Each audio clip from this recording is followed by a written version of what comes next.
Hello, everyone. Thank you so much for joining us here for this class. My name is Katie Earle. I'm from the Erie County Department of Senior Services, and I'm joined here virtually again today with Angela Keppel for part 2 of her Discovering Buffalo One Street at a Time class. I'd like to thank the sponsors of our University Express program, which is my Department of Senior Services, Blue Cross Blue Shield of Western New York, Excelsior Orthopedics, and Wegmans, because they help make this program possible.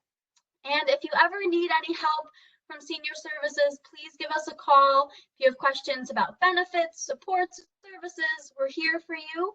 Our phone number is 858-8526. All right, let's learn about Angela today.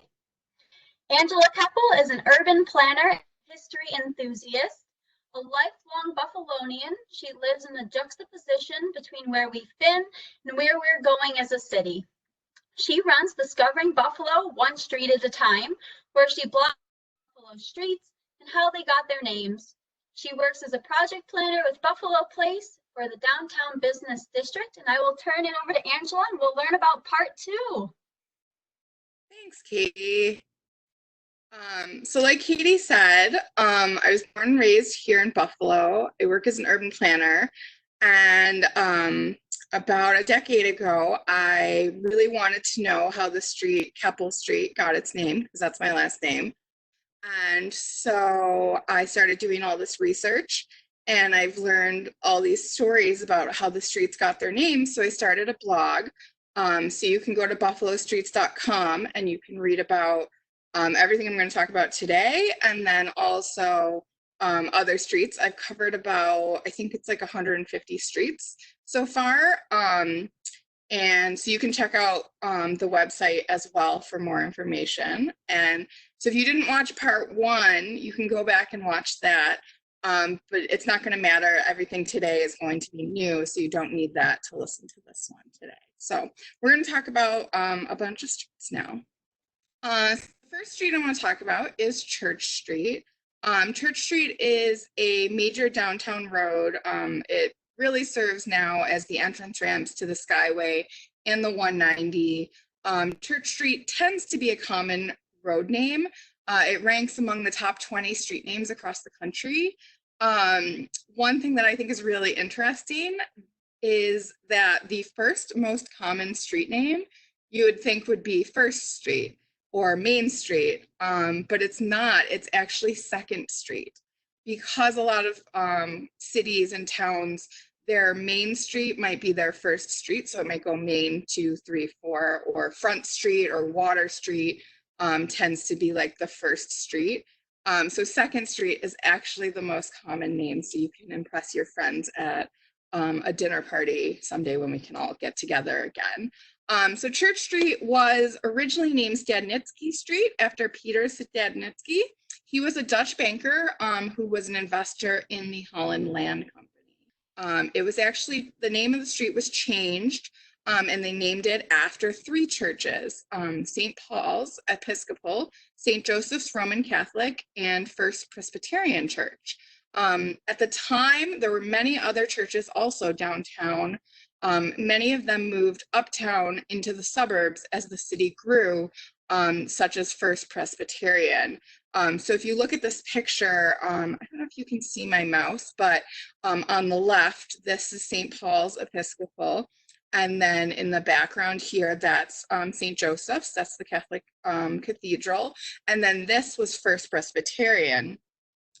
And so over time, First Presbyterian Church ended up moving. So First Presbyterian was organized in 1812. They were the first organized religious body in Western New York. Their first church building opened in 1824. As the congregation grew, they sold this building and it was moved to Walnut Street, where it was used by another congregation. This picture on the left is that church that had then moved to Walnut Street. It has since been demolished. The brick church that you see on the right here was dedicated in 1827. It was the largest church west of the Genesee River when it opened. It had seating for 800 people. The bell in the tower was referred to as the town clock bell. It served also as the fire alarm for early Buffalo The bell was eventually donated to a church in North Tonawanda when the building was razed, and it supposedly is still in use. So as the city of Buffalo grew, more and more people didn't live near the church downtown because downtown changed from being a residential neighborhood into the central business district that we know today. So many of the members had moved north to what was considered the suburbs at the time around Symphony Circle. So the land at Symphony Circle was donated to the church, and in 1889, the new church opened there. This church building here was replaced by the Erie County Savings Bank, which was then demolished to build the Main Place Mall. And so the next church that was here is St. Paul's Congregation, St. Paul's Episcopal. Their congregation started in 1820. This land was donated to the church by Joseph Ellicott. Reverend Shelton, that's a picture of him in the middle here. He came to the church in 1829, and he served as the rector there until 1881. So he was at the church for 52 years. The church started to grow rapidly after the Erie Canal opened. The current church building opened on the same site of their old church in 1851. This church was designed by Richard Upjohn. He's one of the greatest American church designers. The church wanted to be made out of limestone. However, at the time they could not afford it, so they ended up with the Medina sandstone that we're all familiar with. It still is today. So in 1888, the church had an explosion and a fire, and all that remained were the walls. And the church was lucky enough to be able to be rebuilt according to Richard Upjohn's original plans, and they reopened in 1890, so they took them about 2 years to rebuild. And you may recognize the name Shelton. Shelton Square was this intersection of Church and Main Street, where Niagara also intersected there. So the third church is St. Joseph's. St. Joseph's was established by Buffalo's first bishop, John Timon, in 1847. The cathedral was dedicated in 1855 and was consecrated in 1863. The tower contained a 43-bell carillon, which is the instrument that is typically found in church towers or municipal buildings. When it was installed in 1869, it was the largest carillon in America and the third largest in the world. However, the bells were actually too large for the tower, and so they never really worked properly. So all but 2 of the bells were removed. In 1902, a new cathedral was deemed to be necessary. So the new cathedral opened at the corner of Delaware and West Utica in 1915. However, that cathedral was designed for Rome's winters and not a Buffalo winter. So they had problems with the marble. Less than 10 years after it opened, pieces started falling off as soon as 1924. So the new cathedral closed in 1977, and the old cathedral once again became the cathedral for the Buffalo Diocese. In Forest Lawn, there is the Oshai Bell, which you can see in this picture on the right. It was purchased by a member of the Oshai family from the church, and they still ring this bell when funerals come into the cemetery. The next street I'm going to talk about is Porter Avenue. It's a street on the west side. It's one of Olmsted's original parkways. It connects Front Park to Symphony Circle. The road actually used to be an Indian trail that was referred to as Guideboard Road, which led to the ferry that went to Canada during the Revolutionary War time. It's named after an influential family. There's also Porter Road in Niagara Falls, the town of Porter in Niagara County. There's a Porter Quadrangle at UB. It's used for many things. And it's named after Peter Buell Porter. Peter was born in Connecticut in 1773. He attended Yale and Litchfield Law School. He moved to Canandaigua to open a law practice in 1793.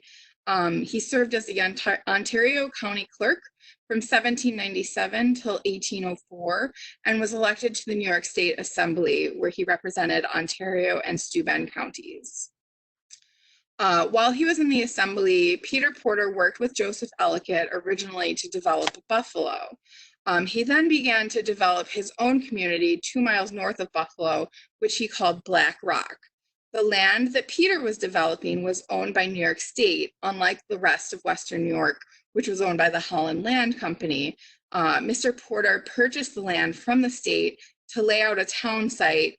He built warehouses, other trade facilities, and then he himself moved to Black Rock in 1809. He was then elected to the U.S. House of Representatives. He was so influential as a congressman that he convinced President Madison to move the Customs House from Buffalo to the smaller town of Black Rock during the summer, which was the busier months for a Customs House because more trade was happening. During the War of 1812, General Porter served in the New York State Militia. He was presented a gold medal from Congress on November 3rd, 1814, for gallantry and good conduct during the battles of Chippewa, Niagara, and Erie.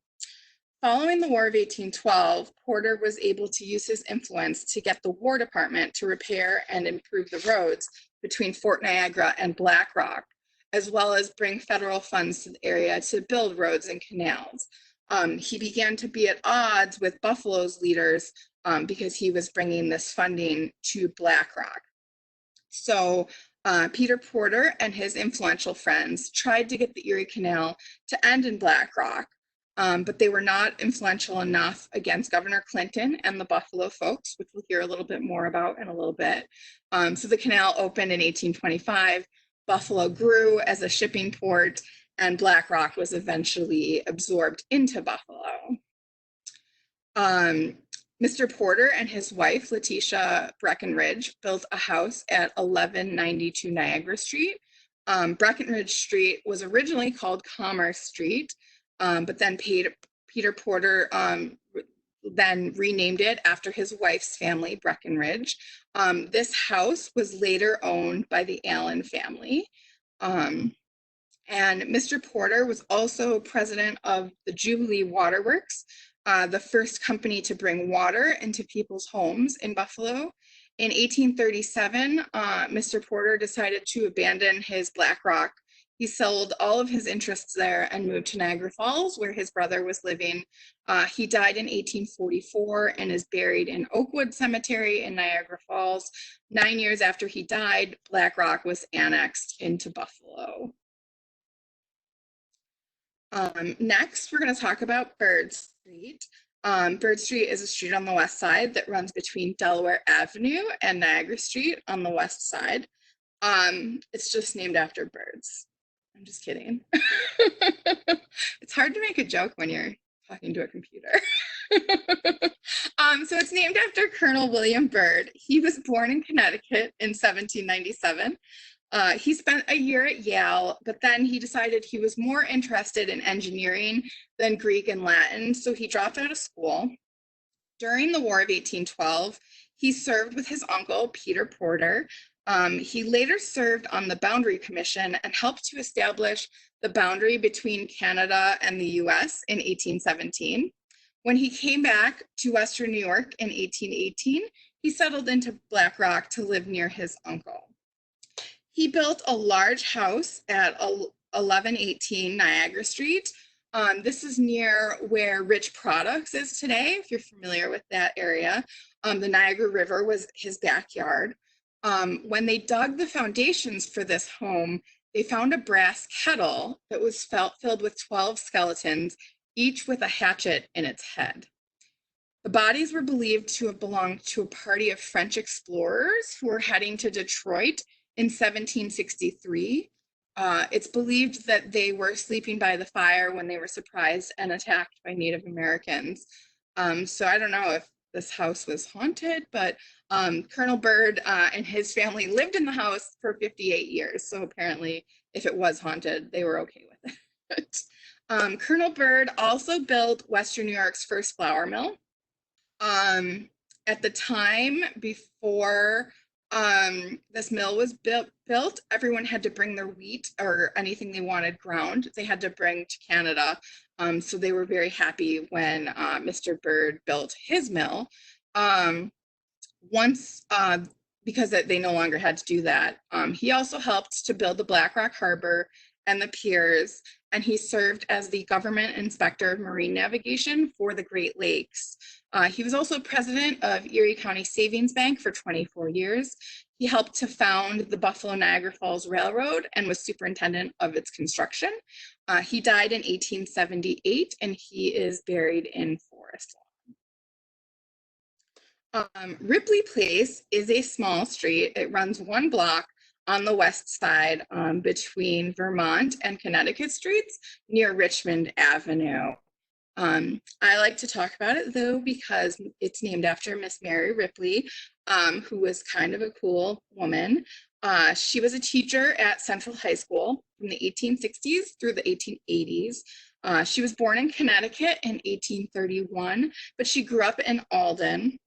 When she was hired at Central High School, she was determined to make over the school. At the time, teachers often had to call the police because there were riots amongst the students. She asked to be given the job of taking care of the boys' study hall, which is where many of the riots started. The male teachers doubted that she would have any influence and that she couldn't do it, and they figured she'd quit. So they were like, yeah, go ahead, do it. But she was able to keep order with very little difficulty. Her goal was to develop the young people's character, and she worked tirelessly for her students to instill, a desire for bettering themselves and to keep learning. And she was a very accomplished poet and writer. She actually had some of her poetry published, and she was always asked to do more and to quit teaching and just write. But she preferred to be a teacher. She was dedicated to her students. The Ripley Memorial Library was established in the Women's Educational and Industrial Union. Miss Ripley had been a member of the board of directors of the union. The library itself was furnished at a cost of $2,000 and contained 500 books when it opened. The Women's Educational and Industrial Union was an influential group of women who created the union to work for the betterment of women throughout Buffalo. Their building was located on Niagara Square at the location where City Court is today, right next to City Hall. And these women worked very hard, and Miss Ripley was a member, and they named the library after her. She died in 1893 and is buried in Forest Lawn. When she passed away, her students formed the Miss Ripley Society to continue on her legacy. I was able to find evidence that this society existed up at least through the 1950s, 1960s, and I really need to check with current city schools to find out if this society still exists. But it definitely existed for at least 50 years after she died. Next is Bailey Avenue. Bailey is one of the longest streets in the Buffalo area. It runs from down near Clinton Street on the east side of Buffalo all the way north into the town of Amherst. It's also labeled as US Route 62. It's named after William Tracy Bailey. He came from a pioneer family. His first ancestors came to America in 1630. He was born in Connecticut in 1804. At age 26, he felt a pioneer spirit and came through the wilderness of Western New York and arrived in Buffalo in 1830. He married Mary Clark, whose father was a wealthy Revolutionary War vet. They provided many beautiful things for the Bailey family's homes. They settled in a large house at Main and Pearl Street. The site later became the Tech Theater, if you remember the theater that was there.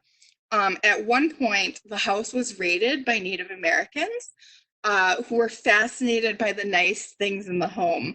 They had never seen carpets before, So the family cut up the carpets and made moccasins for the Native Americans because they were so intrigued by carpeting. And so the family made them for them. So the family later moved to a farm on the outskirts of the city. At the time, the roads were known as Batavia Street and Williamsville Road. Batavia Street became Broadway and Williamsville Road became Bailey. So Mr. Bailey extended and improved the narrow road to better help sell lumber from the property. In recognition for his accomplishment, Williamsville Road was referred to as Bailey's Road. As the city expanded and incorporated the land, Bailey Avenue became the official city street. He donated the land to the city for it to become an official right-of-way. The Bailey family was considered very generous. The city was booming at the time, and there were not enough jobs for all of the immigrants that were coming to Buffalo. And so Mr. Bailey would allow the poor to cut wood on his farm. And every 2 weeks, he would give them flour, beans, lard, coffee, food that they needed in exchange for their labor. So the family later moved back into the city in 1856, where they built a house on Franklin Street. The house was well known because it had the first plate glass windows in the city of Buffalo. Mr. Bailey died in 1860. He's buried in Forest Lawn. His son continued to operate a limestone quarry on what was the family farm. Stones from the quarry built many of the railroad bridges in the area. Portions of the quarry can be seen where the railroad tracks cross Bailey Ave. Next is Fargo. Fargo Street's another street on the west side. It runs from Niagara Street to Hudson Street. The street actually used to be known as 10th Street. So one of the questions I often get is why the numbered streets are kind of weird on the west side. We have, 4th Street and 7th Street. There's a portion of 10th Street, and then they jump around a little. And it used to be that all of the streets were labeled 1 through 20, and that the grid that Peter Porter actually established. So if you see, this is Fargo now, was 10th Street. And then if you had started here where the canal is, which is where the thruway is, on one side of the canal was 1st Street and then 2nd Street, and then the streets went along like that. And then the streets going opposite to form the grid were named after the 13 original colonies. That's why we have, York, Massachusetts, Connecticut, etc. And so that was the original grid. Over time, some of the numbered streets have been renamed after influential people, and Fargo is one of those streets. So Fargo is named after William Fargo. He was born in Pompey, New York in 1818. He worked as a clerk in a grocery store and later became a freight agent for the railroad, where he served as a messenger between Albany and Buffalo. In 1844, he worked with Henry Wells to expand freight service west of Buffalo. Wells, Fargo, and a man named John Butterfield started American Express. In 1851, Wells and Fargo created Wells, Fargo and Company. They expanded to become one of the major U.S. mail order companies. They brought goods from Atlantic to Pacific. Wells Fargo became the premier shipping company west of the Mississippi River. When the Transcontinental Railroad was completed in 1869, both American Express and Wells Fargo moved away from the shipping business more into finance and banking that we know them for today. Mr. Fargo was the mayor of Buffalo from 1862 to 1866, and then again from 1876 to 1881. In 1876 to 1881, he was publisher of the Buffalo Courier newspaper. In 1870, he completed this elaborate private mansion. The house was rumored to be the most costly home built in New York State at the time. In 1870 dollars, it cost $600,000, which is approximately $10 million today. The house was 22,170 square feet in size, and the grounds filled 2 city blocks. The central tower was 5 stories high. It contained wood from all of the states in the Union at the time, which was 37. It was the first home in Buffalo to have an elevator in it, and it was rumored to have gold doorknobs. The house was also surrounded by spacious lawns, gardens, and greenhouses. After William and his wife died, the house sat vacant. The wealth in the city of Buffalo had shifted away from the west side towards the mansions along Delaware Avenue. Delaware really became Millionaire's Row. This house sat vacant for about 20 years. It was demolished in 1901, and the land was subdivided for residential development. So those 2 blocks are now many individual homes, some of which are also very nice houses. The only remaining known artifact from the house is the newel post for the banister from the staircase, which is on display at the Buffalo History Museum. Mr. Fargo was also influential in establishing regular mail service and helped to reduce shipping rates by the federal mail, since Wells Fargo and American Express charged less than the mail did. He really revolutionized shipping. And in addition to being mayor, he was on the first board of Buffalo State Hospital. He sat on the board of many railroad companies, and he held interests in the Buffalo Coal Company. He also donated substantial money to charities throughout the years. He was very generous. After the Great Chicago Fire, he donated $10,000 to people who had lost their homes there. He died in 1881, and he is buried in Forest Lawn. Granger Place is another short street in the Elmwood Village. It runs between Bird Avenue and Forest. It is named after Buffalo's first mailman, Erastus Granger. So we just talked about private shipping. Now we're talking about the post office. Mr. Granger was a businessman who was raised in Connecticut. He was sent by a group of other businessmen to look after their investments in Virginia. While he was down in the South, he met Thomas Jefferson. They became friends, and he worked on Mr. Jefferson's campaign to become president. In return, Jefferson named Mr. Granger postmaster of the village of Buffalo. Mr. Granger arrived in Buffalo in 1803. At the time, there were 16 huts, 3 blacksmith shops, a tavern, a drugstore, and a jail. So he set up his post office in Crow's Tavern on Exchange Street. You can visit Mr. Granger's desk and a replica of the tavern at the Buffalo History Museum. And this is a picture of his post office desk, which is at the History Museum. Mr. Granger built a house near where the Main Street entrance of Forest Lawn is today. His farm extended north to Oakwood and west past where Elmwood Village is today. So he had about 800 acres of land. It was a large area. So it included what we now know as Forest Lawn Cemetery, Delaware Park, Buffalo State College, and the Richardson Complex.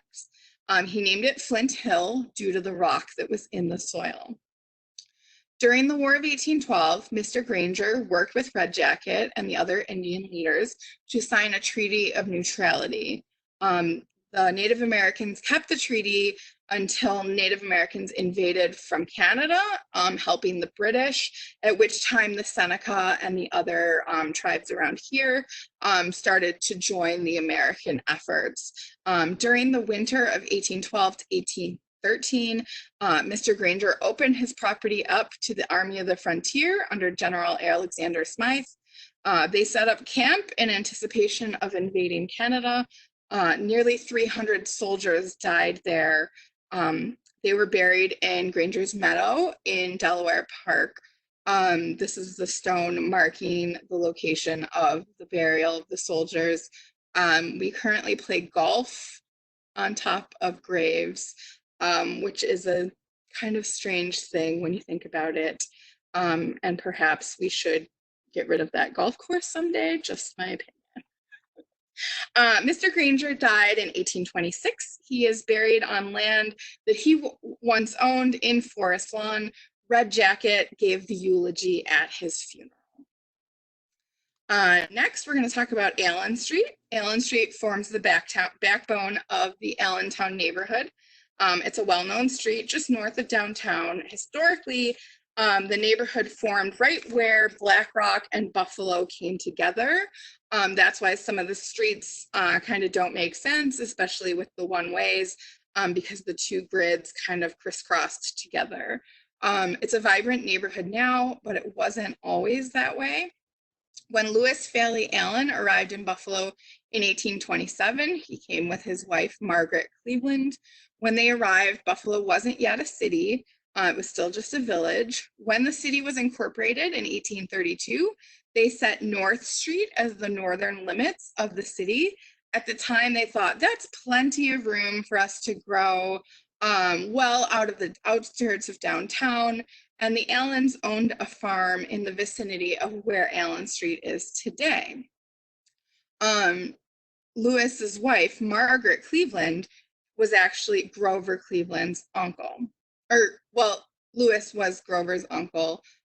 Margaret was his mom's sister. So the Allen family, they purchased Peter Porter's house when he left Black Rock in 1837. This is another view of the home. The Allens lived in this house for more than 50 years.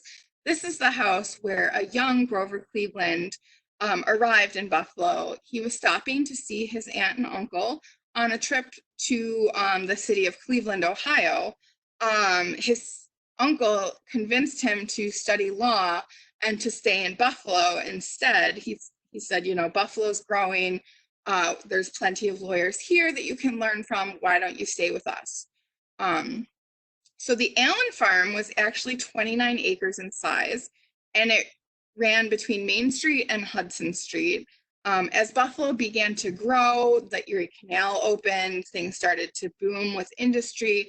The Allens started selling off portions of the property, but they had a herd of cows, and every day they'd walk them along the same path to bring the cows from the enclosure to the pasture. Since the property around the barns and stables had been developed, they walked down the same path every day. In 1888, the cow path became an official city street and was named after Mr. Allen. So if you ever have gone out to a bar or restaurant on Allen Street, just picture cows walking down the street alongside you. Mr. Allen was also a horticulturist. He helped to advocate for the planting of elm trees that Buffalo was known for. He owned 600 acres of land on Grand Island on a farm he named Allenton. He had pigs and cows, orchards of apples, pears, and cherries. He worked to form the Erie County Agriculture Society, which is the group that's responsible for the Erie County Fair. He died in 1890, and he is buried in Forest Lawn. Next is Wilkeson Street. So the actual street doesn't really exist anymore. It's been cleared by urban renewal. If you see this on the map on the right, this blue line, that was where Wilkeson Street had gone over here near Waterfront Elementary School, if you're familiar with that area behind City Hall there. This map on the left shows a small red line, which really is just a driveway for a parking lot, but it does have the official name of Wilkeson Way. So they did keep the Wilkeson name. It's named after my favorite Buffalonian, Samuel Wilkeson. He grew up around Pittsburgh, Pennsylvania. He moved his family to Portland, New York, which is a town on Lake Erie in Chautauqua County, to work as a shipbuilder. During the War of 1812, he was asked to build a fleet of ships. He joined the Chautauqua militia and headed to Buffalo to help defend the village. He was attracted to the village of Buffalo, and he brought his family to live here. He opened a general store on Niagara Street and was elected the Village of Buffalo's first Justice of the Peace, and he later served as a village trustee. When construction of the Erie Canal began, as I'd mentioned, a bitter rivalry between Black Rock and Buffalo ensued. Samuel Wilkeson was fighting for the Buffalo side. Mr. Wilkeson, George Townsend, Ebenezer Johnson, and Mr. Coit, George Coit, each bonded $8,000 of their personal money to help secure a state loan to survey the land and build the Buffalo Harbor. At the time, they couldn't find a harbor builder to manage the project, so Samuel Wilkeson stepped up and took charge himself. It was a hard and perilous task to build the breakwalls and the harbor. The laborers often threatened to quit and walk off the job. When that would happen, Mr. Wilkeson, there's records of him hopping into the water and starting to work himself, which would help inspire the workers to continue and stay on. As a result, the harbor was built in 221 days. They took off only for Sundays and for the Sabbath. But if you think about it, 221 days is a really long construction season in Buffalo. Typically we only get a couple months because, it's cold in the spring. We might be getting snow. It's May right now, and it gets cold in the fall. So especially working in that cold water to build a breakwall, 221 days is really remarkable. But it worked in 1820. Samuel and the other Buffalo supporters had convinced the state that Buffalo should be the terminus of the Erie Canal. Samuel kept working to help make Buffalo better. He realized that the canal itself would not develop the village. So he built other auxiliary businesses to help fuel the port, things like warehouses, ironworks, other things, continually working to improve trade in Buffalo. He owned the land where City Hall is now located, and he lived in this house that you can see a picture of. His descendants lived in the home there until 1915. When the house was raised, they put in a gas station while they raised the money to build in 1929 City Hall. Mr. Wilkeson was the mayor of Buffalo in 1836. While he was mayor, he helped to build 52 miles of pavement and sewer system along the major streets. In 1836, most of Buffalo was, fairly small still. So 52 miles covered most of the city's streets at the time. He died in 1848. He is buried in Forest Lawn. His tombstone reads Urban Condidit, which means he built this city. So I always think of him as one of the major founders of Buffalo as we know it today, and he is my favorite. I actually named my bicycle after him. So that's Samuel. So if you have any questions, you can email me at buffalostreets@gmail.com. You can also check out more at buffalostreets.com on my blog. You can also follow me on Facebook at Discovering Buffalo One Street at a Time, where I post, sometimes pictures of things that I see around town and stuff like that too. I really enjoy hearing from people, so feel free to email me and tell me a story about a street you grew up on or your favorite street, or I'd love to hear from you. Thanks. Angela, thank you so much for all of that information. I just really appreciate your research, and I'm sure it takes a while to get those wonderful facts, and we're grateful for that. And although you couldn't hear or see me, I was laughing at your jokes. Thank you. I know that virtual is a little bit different than in person, but it's what we have for now. And I appreciate you and everyone watching for being on this journey with us. We will end here and we'll see you next time. So thank you again, everyone. Thank you.